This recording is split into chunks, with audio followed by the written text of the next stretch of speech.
5 জানুয়ারি বিএনপিকে নয়াপল্টনে দলটির কেন্দ্রীয় কার্যালয়ের সামনে বিশেষ বিবেচনায় সমাবেশ করার অনুমতি দিয়েছে ঢাকা দক্ষিণ সিটি কর্পোরেশন। আর বঙ্গবন্ধু অ্যাভিনিউতে আওয়ামী লীগকে সমাবেশ করার অনুমতি দেওয়া হয়েছে। দক্ষিণ সিটি কর্পোরেশনের মেয়র সাইদ খোকন সংবাদ সম্মেলনে এই ঘোষণা দেন।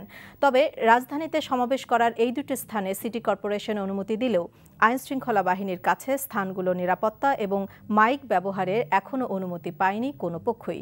তবে কোনো অবস্থাতেই পরিস্থিতি সাংঘর্ষিক হবে না বলে মনে করেন দক্ষিণ সিটি কর্পোরেশনের মেয়র।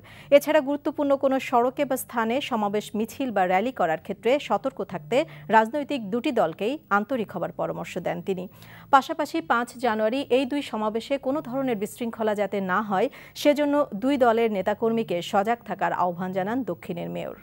আমরা বিশেষ বিবেচনায় বিএনপির এই আবেদন আমরা অনুমতি দেওয়ার সিদ্ধান্ত গ্রহণ করেছি।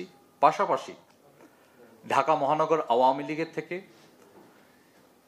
আওয়ামী লীগের কেন্দ্রীয় কার্যালয়ের সামনে সমাবেশ করার অনুমতি প্রার্থনা করা হয়। আমরা সেই আবেদনটিও বিবেচনার সিদ্ধান্ত গ্রহণ করেছি। আমরা সেই সমাবেশকে অনুমতি দেওয়ার সিদ্ধান্ত গ্রহণ করেছি।